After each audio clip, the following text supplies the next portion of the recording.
The other major type of compound we want to review and name are what are called molecular compounds. I might also call them covalent compounds. So it's always going to be a nonmetal plus a nonmetal. So you see some examples here. So these types of compounds are going to be formed from elements over here, and including hydrogen. Remember, hydrogen is a nonmetal, even though it's put over here in the metal side because of some of its more important characteristics. So the way to name these is pretty easy. You don't have to worry about stating any electric charges because these are not ionic compounds.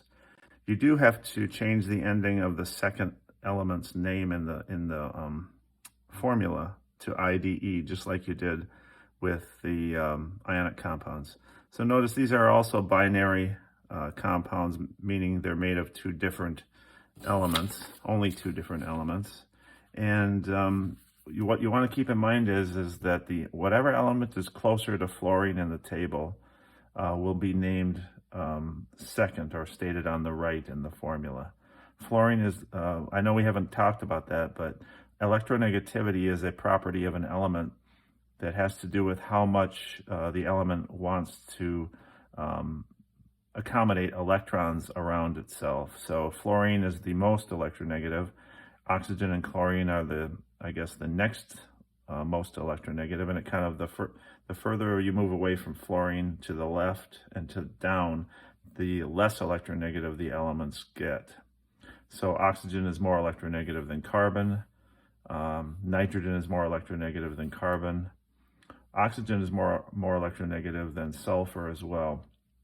And it's slightly more oxygen is slightly more electronegative than chlorine as well. Don't worry about memorizing these things at this time. You'll learn about that a little bit more later on. So using those basic rules, and you have to use some prefixes as well. I'll just give you the answers to these, and you can kind of see where we're going with this. So this is carbon oxide, but you have to state when it's a molecular compound how many there are. So I have to put the prefix 1 for oxygen. So that means 1 oxygen, monoxide. But that looks a little funny with the two O's together. It looks like it would be pronounced monoxide. So we don't write it like that. When there's two vowels in a row, we generally drop the first vowel and only write the second one. So it would be, that's where the word monoxide comes from. You've heard of carbon monoxide. This then would be carbon dioxide, and we don't put mono on the first element. If it's just written or stated as carbon in this case, we know there's just one, but there's two oxygens, so you need to put carbon dioxide. And again, you have to do that because if you just called this carbon oxide, what would you call that? You have to have unique names for every compound since we're following a system. So carbon monoxide is unique, stating that. Carbon dioxide is uniquely for that. So this would be sulfur dioxide. There's no sulfur monoxide. So again, the more electronegative element closer to fluorine is written last.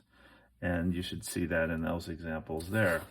There's a table. I have this from another source, but it would be helpful to memorize these prefixes.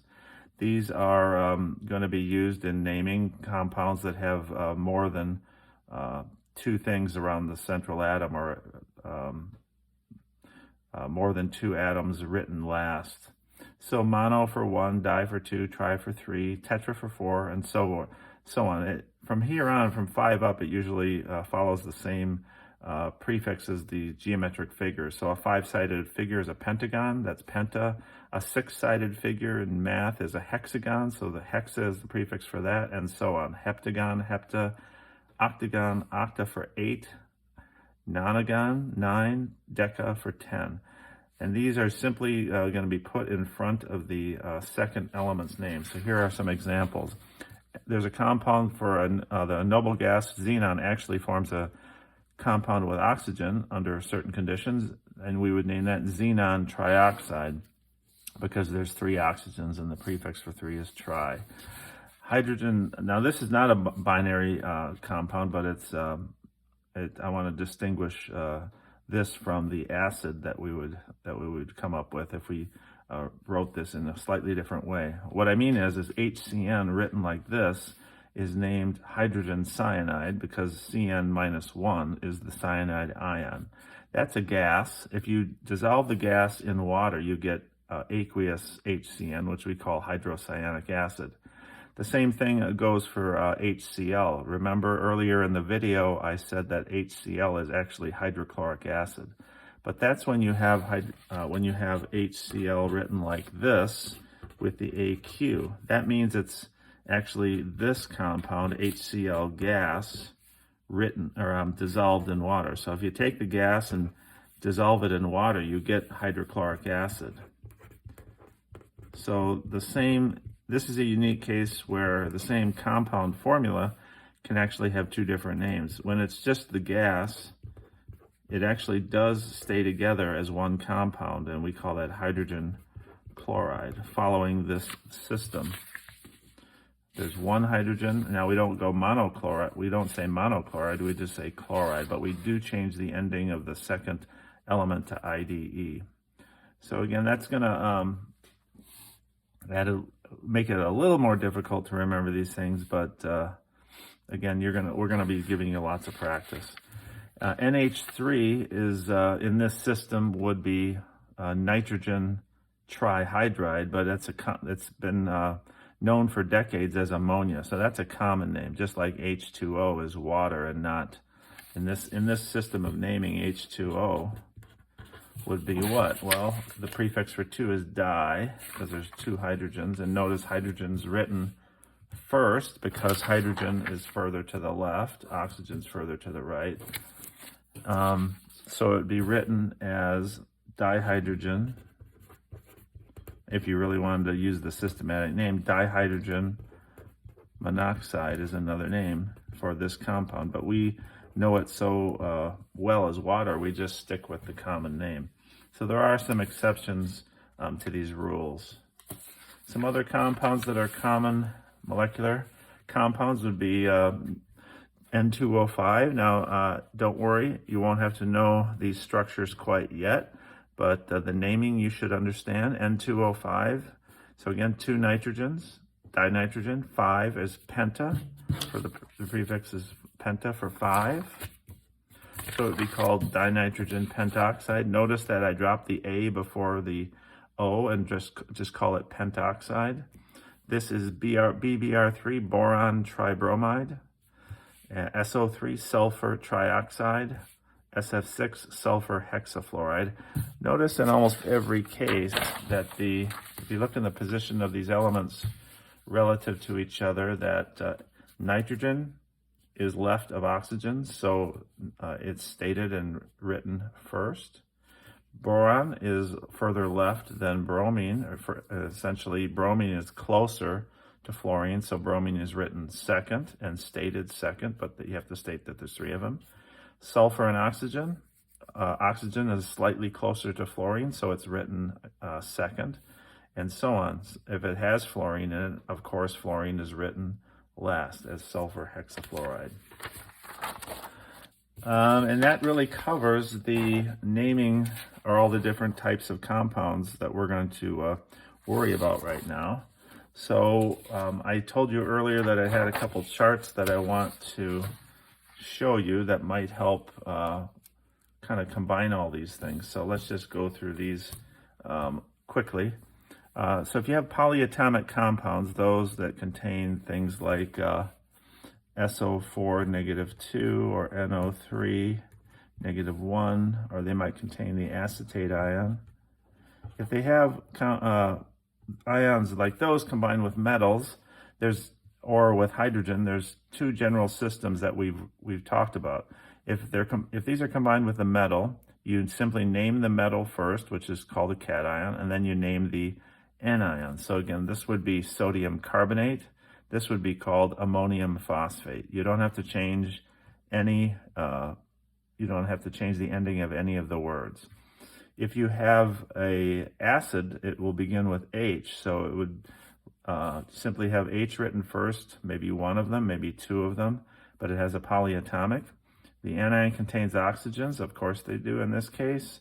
You check the ending. If the ending ends in ATE, you change the anion name to IC and add the word acid. So that ends in ATE, that's the nitrate ion.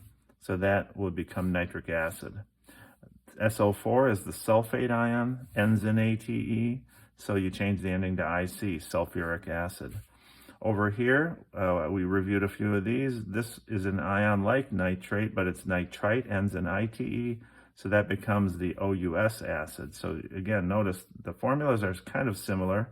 This has one fewer oxygens, so it has the OUS ending. That has the IC ending, but they're both acids because they have hydrogen written first. And sulfuric is H2SO4, so the acid with one oxygen less is the OUS ending, sulfurous acid. The other chart that might help you understand or combine all these things, all these rules, which are confusing for many.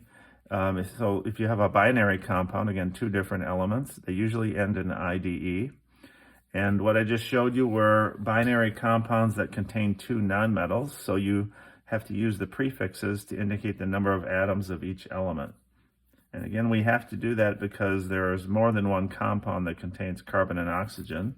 There's CO as well. There's many compounds that contain nitrogen and oxygen. There's N2O, that would be called dinitrogen monoxide, but there's also NO2, which would be called nitrogen dioxide. SO2, and there's also SO3, sulfur dioxide, sulfur trioxide. CCl4 would be called carbon tetrachloride. And then the other type of binary compound are what we reviewed a lot with ionic compounds, a metal and a nonmetal. If you have a metal with one type of cation, you just name it as the metal with IDE, magnesium bromide. If you have a metal with varying types of cations, like the transition metals, you have to first determine the charge of the cation and add the ending OUS or IC, or use a Roman numeral. That's the older system I talked about earlier. This is the more modern system. So two binary compounds that would exhibit those rules would be FeBr2 versus FeBr3. You recognize that bromine would be a -1, and there's two of them, total of -2, so you need a +2. That's the iron 2 ion, iron 2 bromide. There's three bromides, -3 total. This is therefore +3, iron 3 bromide. But the other name for this would be ferrous bromide in the old system. And this would be ferric bromide. The other type of acid that I didn't review in this chart because these acids came from contain polyatomic ions, but there's a lot of acids that contain just a halogen. And so if it's a hydrogen and a nonmetal and it's in water, you would call it the hydro, and then add the IC suffix onto the halogen, so hydrochloric acid. If it's not in water and it's just a gaseous form of that, you name it as hydrogen and change the ending of the second element, chlorine in this case, to IDE. That's hydrogen chloride. So I think some of you might need some clarification on what I was just talking about there when I said something can either be called hydrobromic acid, for instance, or hydrogen bromide. So I drew a little picture here to distinguish that. So back in this chart, I mentioned that if you have hydrogen and a nonmetal, if it's in water, you name it as an acid, and we label it as AQ. If it's not in water, you just name it like you would these. It would be hydrogen chloride. So let me draw, what I really mean there, what's going on is, let's take not HCl, but HBr. If it's HBr written as AQ, that means the AQ, as I mentioned in the other video, it means that the gas has actually been dissolved in water, so it's added to water. And when the gas is added to water, it actually breaks apart. It does what we call dissociate or ionize, and you actually have a mixture of water molecules and the hydrogen ions and the bromide ions. That is hydrobromic acid. An acid is something that we'll discuss in much more detail later, something that donates a proton. When it's HBr molecules just as the gas, if you didn't add them to water, they actually would stick together as discrete molecules. They would float around the room and not do anything until they hit a water molecule or dissolved in water. So this is named according to the standard way we name a covalent or molecular compound. Name the nonmetal first, or you name the element further left and the element further right second.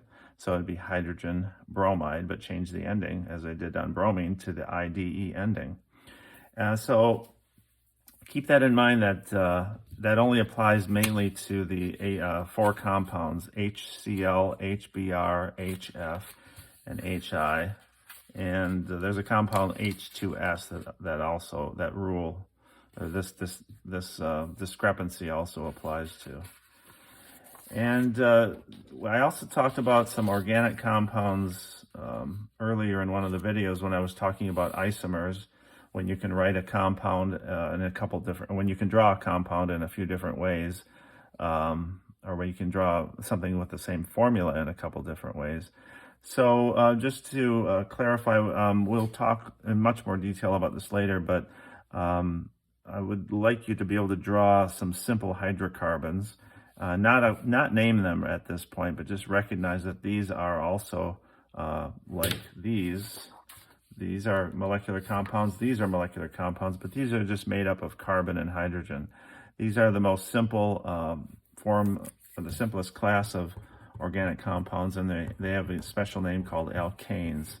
It's like if you took crude oil and distilled it, these are some of the major compounds you would get out of crude oil. Methane is just the same gas we use in the lab when we use a Bunsen burner. It's natural gas, or it's a main component of natural gas. Ethane has 2 carbons. So over here I've written the molecular formulas, and over here I've written the structural formulas to show you exactly how the atoms are bonded together. So organic compounds, there's so many of them because carbon can form very long chains easily. So this is the simplest one. If you put 2 carbons together, you get this. Notice there's always 4 bonds around carbon. Another way to write ethane would be CH3, CH3 right next to each other. This is a structural formula. This is called a condensed structural formula. So when you have 3 carbons, it's called propane. It can be drawn like this, CH3, CH2, CH3, or written like this in the condensed way. The next one is butane, has 4 carbons in a row. You see, all we're doing is adding 1 carbon to the chain, but giving it a new name. And after you get to, from butane, the names of the alkanes are similar to the names of those prefixes that I had up earlier when we were naming molecular compounds. 5 for penta for 5, hexa for 6, hepta for 7, and so on. So the next compound after this would be pentane, then hexane, then heptane, and so on. But for now, appreciate that these are organic compounds. I won't expect you to name or memorize their names right now, but I would expect you to be able to draw them and properly show how all the atoms are bonded together. And then you recall that we just introduced another class of compounds called alcohols. If you replace any of these hydrogens with an oxygen and another hydrogen, you form what's called an alcohol. So if you take methane and replace one of the hydrogens with OH, you get the simplest alcohol. It's based on methane, so we drop the E and add an OL, methanol. And the next alcohol could be based on this one, where you replace one of these hydrogens with an OH and you get ethanol, or what's called ethyl alcohol, the main alcohol in wine and beer and distilled spirits like that. So that finishes our discussion of covalent compounds. And in the next chapter, we're going to jump ahead to chapter 6 and talk about the electronic structure and atomic structure, and you'll learn about how we actually come up with these structures I've shown you here.